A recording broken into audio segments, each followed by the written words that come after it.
2009, une année à Bordeaux où tout est plus grand. Grand hôtel, grande cérémonie, un grand millésime, même les Asiatiques ont gagné en taille. Bienvenue aux Côtes de Bordeaux. C'est qu'ils sont venus en nombre. 6000 professionnels du monde entier débarquent pour cette première soirée des primeurs avec la toute nouvelle alliance des Côtes de Bordeaux. Ils viennent alors de Singapour et de Chine.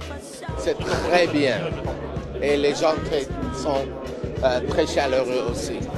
C'est très agréable parce que vous avez à votre disposition de très nombreux vins dans des lieux sublimes et le tout dans une superbe région.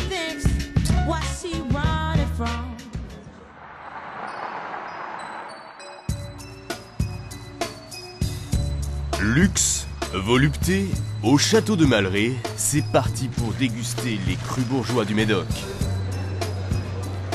Les notes fruitées, on est sur des fruits noirs, mûrs, myrtilles, un poil de cassis.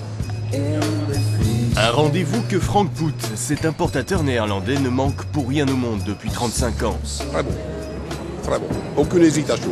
On avait vu les Américains en 2000, 2003, 2005, et puis depuis ils avaient disparu de la carte de la Gironde. Et on voit un bon retour d'Américains, ce qui est intéressant malgré la différence monétaire que nous avons entre l'euro et le dollar. Nous sommes belges. Juste à côté, 300 crus bourgeois analysés dans un petit salon par la presse spécialisée. Nous avons ici dans les crus bourgeois du Médoc dégusté une soixantaine de crus pour l'instant. Les notes vont de bon à très très bon, même exceptionnel. Il y a une constance, il y a une homogénéité sur la qualité qui est tout à fait phénoménale.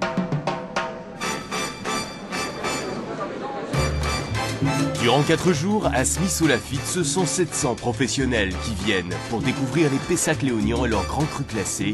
Désormais, les Russes délaissent la vodka. Qu'est-ce que je peux vous dire? Pessac-Léognan, ce sont tellement de vins différents. En tout cas, 2009 est vraiment incroyable. L'an dernier, on était tous un petit peu déprimés parce que c'était l'année de la crise. Et là, on sent un redémarrage, clairement.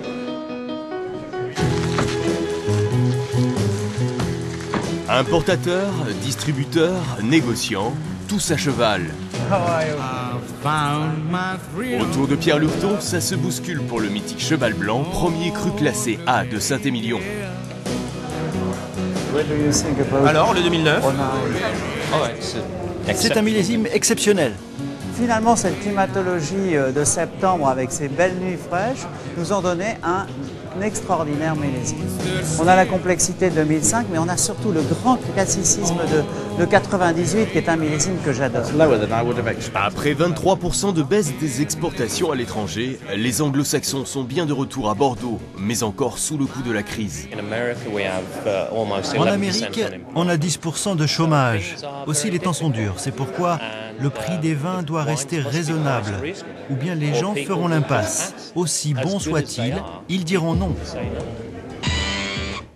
Dans un périmètre d'1 kilomètre autour de Saint-Émilion, pas moins de 10 dégustations et 400 viticulteurs. Des plus grands aux plus humbles, comme au château Grand Barail, loué par la centaine de vignerons du cercle Rive Droite. Ici, on peut se faire plaisir entre 5 et 15 euros. On ne fait pas des produits spéculatifs, on fait des produits à moins de 10 euros, c'est des produits à boire. Aujourd'hui, ils ne peuvent pas perdre de l'argent, puisque de toute façon, on ne trouve pas plus de 10 euros, par exemple, dans une bouteille. Tout se vend, tout s'achète. Les Asiatiques s'arrachent les plus grands. Même Cayenne, la mascotte d'Angélus, n'en revient pas. Notre première visite à Bordeaux pour les primeurs. Jusqu'ici, les Chinois voulaient de suite la marchandise contre leur argent. Aujourd'hui, ils sont moins frileux et sont prêts à attendre 2 ans leur conteneur. Ils sont prêts à mettre l'argent pour consommer ce vin-là. En Chine, il y a plus de 600 villes qui font plus de 600 000 habitants. Et quand on a visité la Chine, ces villes sont des villes avec des aéroports, des routes, des gens qui ont des moyens d'acheter les grands vins de Bordeaux et les grands crus de Bordeaux. Véritable seigneur des primeurs, Jacques Dupont est le célèbre critique du Point. Depuis 20 ans, il sillonne le Bordelais et donne ses notes et appréciations durant les primeurs à plus de 3000 châteaux. Il est craint même par les plus grands propriétaires de Pomerol. Bonjour, vous êtes très bien.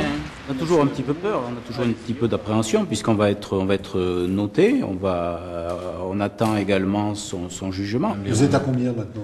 Moi je suis aux alentours de 40. Si le vigneron est soumis à la question, ce n'est pas pour la grande inquisition, mais bien pour permettre aux consommateurs de dénicher la perle rare en dehors des grandes écuries.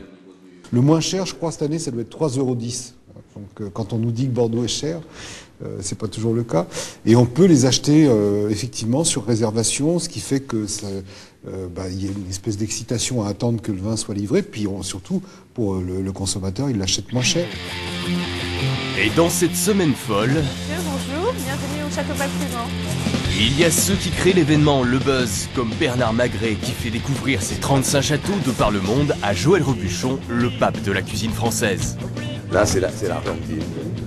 Je crois que ce qui nous réunit tous les deux, c'est l'excellence. Nous sommes tous les deux des créateurs, je crois, chacun dans notre profession, et nous sommes les ambassadeurs du patrimoine français et du savoir-faire français à l'étranger.